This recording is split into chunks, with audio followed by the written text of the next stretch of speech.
Odatdagi yoz oqshomlaridan biri edi. Hovlimizda oilamiz davrasida o'tirardik. Qaynonamizning cheksiz hikoyalarini aytar. Qaynopam esa telefoni bilan band edi. Erim Sardor ham shu yerda yonimda o'tirardi, lekin xayoli boshqa yerda edi. Ishdagi muammolar uni butunlay o'ziga tortib olgandi. Uning nigohi goh telefonga, goh yerga qadalardi. Uning borligi ham, yo'qligi ham bilinmasdi. Jasur qaynim bizdan sal narida o'tirardi. Uning diqqati bizda oilaviy suhbatimizda edi. Men uning nigohini og'zimda his qilib turardim. Bu shunchaki qarindoshlik nigohi emasdi. Unda qandaydir iliqlik, tushunish va yana nimadir bor edi.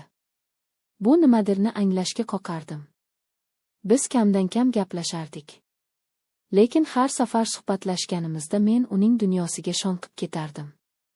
Uning fikrlari, orzulari, hayotga qarashlari menga juda yaqin edi. Erim Sardor esa u o'zining ishi va muammolari bilan yashardi. To'satdan qaynonamning ovozi xayollarimni buzdi. Voy, esdan chiqmasin, ertaga Oysara xolangnikiga borish kerak. Dorilarini olib borib berish kerak edi. Sardorjon bolam, ertaga vaqting bo'ladimi? Sardor telefondan boshini qatarmay javob berdi. Oyijon, ertaga ishim juda ko'p. Umuman vaqtim bormaydi. Uning javobi qisqa va qat'iy edi. Qaynonamning yuzi biroz burishdi. Shu payt Jasurning ovozi eshitildi. Oyi, xavotir olmang. Men o'zim borib kelaman. Yangam bilan boramiz. Zerikmayman ham. Uning bu taklifini kutmagandim. Hamma menga qaradi. Men nima deyishni bilmay qoldim. Erim Sardor bir zomga telefondan boshini ko'tarib menga va Jasurga qarab qo'ydi. Ha, yaxshi fikr, borib kelinglar. Menga ham tinch bo'ladi. Uning bu so'zlari yuragimga sanchildi. Menga ham tinch bo'ladi. Demak, men uning uchun shunchaki bir muammo edim. Jasur menga qarab jilmaydi.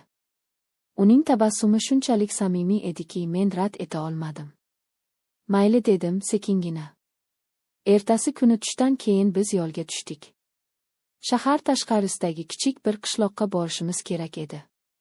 Yo'l uzoq emasdi, lekin menga bir umr davom etadigandek tuyuldi. Mashinada so'yin musiqa yangrardi. Dastlab ikkimiz ham jim ketdik. Keyin Jasur suhbat boshladi. Yangam, charchadingizmi? Kecha mehmondorchilikdan keyin uxul olmagandirsiz. Yo'q, hammasi joyida, dedim. Yovxon gapirib. Aslida esa kechasi bilan Sardorning befarqligi haqida o'ylab chiqqandim. Jasur buni sezganlik gapida davom etdi. Akamni bilasiz-ku, ishi bilan bo'lib hech kimga e'tibor bermaydi. Ba'zida o'ylab qolaman, u bu dunyoda nima uchun yashayapti? Faqat ish uchunmi? Uning bu so'zlari meni hayratda qoldirdi. U mening ichimdagi gaplarni aytayotgandek edi. Balki shundaydir, dedim xo'rsinib. Siz baxtlimisiz? Yangi bu savol meni shoshirib qo'ydi.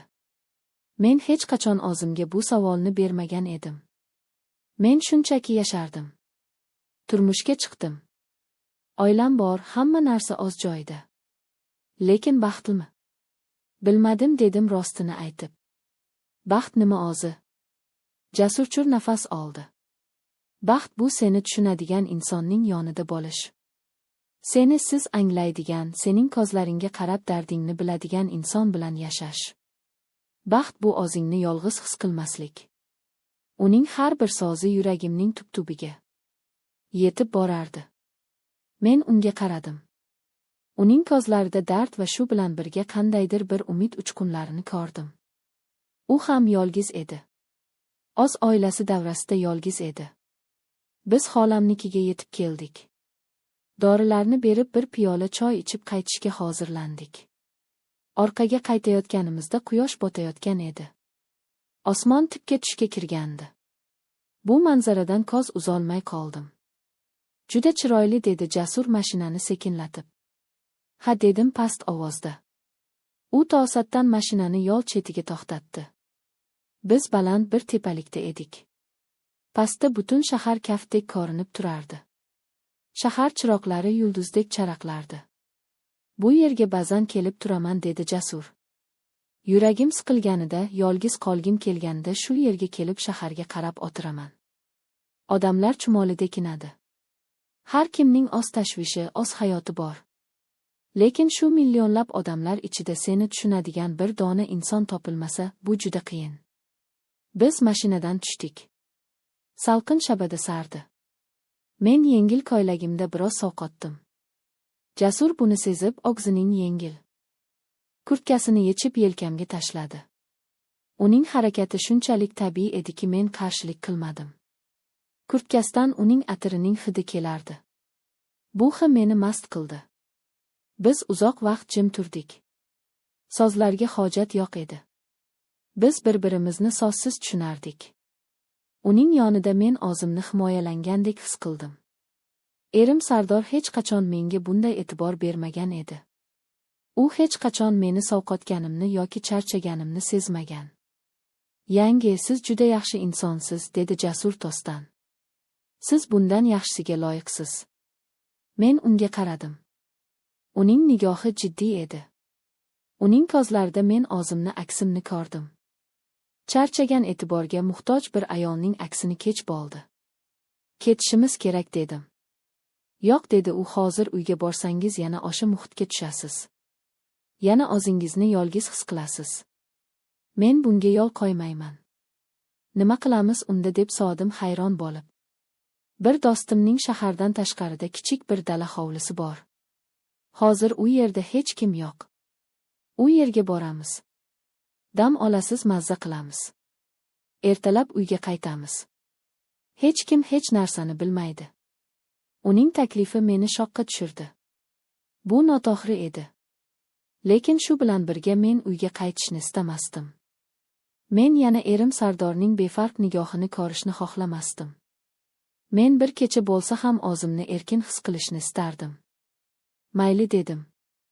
O'zim ham kutmagan holda. Biz dala hovliga yetib keldik. Kichkina ammo shinam uy edi. Jasur chiroqlarni yoqdi. Atrofda sukunat hukmron edi.